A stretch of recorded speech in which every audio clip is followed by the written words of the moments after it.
Bismillahirrahmanirrahim. Assalamualaikum warahmatullahi wabarakatuh. Allahumma sholli ala sayyidina Muhammad wa ala ali sayyidina Muhammad. Allah Subhanahu wa taala berfirman di dalam Al-Qur'an surah Al-Maidah ayat 50, A'udzubillahi minasyaitonirrajim.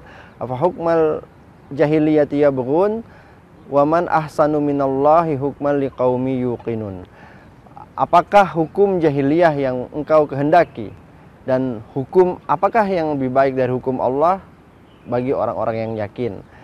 Di dalam surah ini Allah itu membandingkan antara hukum Allah dengan hukum jahiliyah. Artinya hukum Allah itu apa? Yaitu hukum yang dibuat oleh Allah Subhanahu wa taala, hukum yang berasal dari Allah Subhanahu wa taala. Kita mengenalnya dengan istilah syariah. Kemudian di bagian awal ayat ini Allah bertanya, apakah hukum jahiliyah, apa hukmal jahiliyah itu ya bukan yang engkau kehendaki?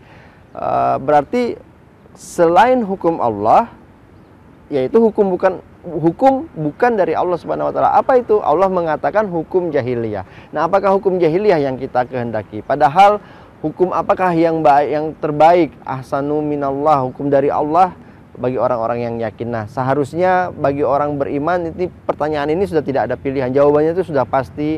Yang kita kehendaki tentunya hukum Allah. Yang kita jalankan tentunya hukum yang berasal dari Allah. Kita ini hidup, kita ini hadir, kita ini diciptakan oleh Allah Subhanahu wa taala. Terus untuk apa kita hidup? Di dalam Al-Qur'an di surah Al-Zariyat Allah mengatakan wa ma khalaqtul jinna wal insa illa liya'budun.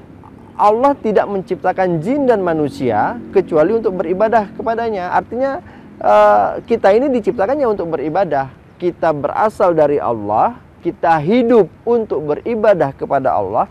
Nanti ketika kita meninggal dunia, kita akan kembali kepada Allah. Nah, sudah seharusnya apabila Allah yang punya kehendak atas kita semuanya ini, ya sudah selayaknya lah kita menerapkan hukum-hukum yang berasal dari Allah Subhanahu wa taala. Tapi apa yang terjadi di kaum muslimin pada hari ini, banyak sekali hukum-hukum Allah yang dicampakkan. Banyak sekali perintah-perintah Allah yang yang jelas-jelas tertulis di dalam Al-Qur'an itu tidak digunakan. Misalnya Allah menghalalkan jual beli dan mengharamkan riba, tapi kaum muslimin banyak sekali yang terlibat riba. Kita tidak boleh mencuri, banyak sekali yang mencuri. Allah mengharamkan minuman keras, bahkan minuman keras itu diproduksi secara besar-besaran oleh kelompok masyarakat, bahkan berizin di negara. Nah, itu artinya sampai hari ini kita masih belum bisa melaksanakan hukum-hukum Allah.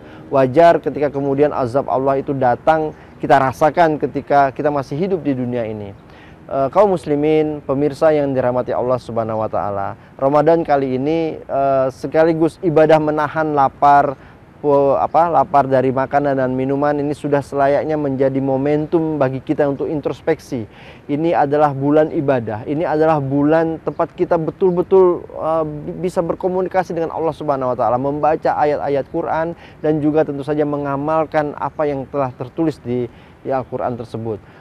Al-Quran itu tidak akan bermakna apa-apa ketika hanya kita baca saja, tapi tidak kita jalankan. Nah, hukum jahiliyah yang terdapat di dalam Al-Quran, di dalam surat Al-Maidah ayat 50 ini juga sudah sepantasnya kita hapuskan. Kita tinggalkan secara individu, kita tinggalkan juga secara kelompok masyarakat, bahkan seharusnya negara yang menerapkan aturan-aturan hukum itu juga kembali kepada hukum Allah Subhanahu wa taala. Insya Allah kita akan selamat di dunia maupun di akhirat. Saya akhiri, wabillahi taufiq wal hidayah. Assalamualaikum warahmatullahi wabarakatuh.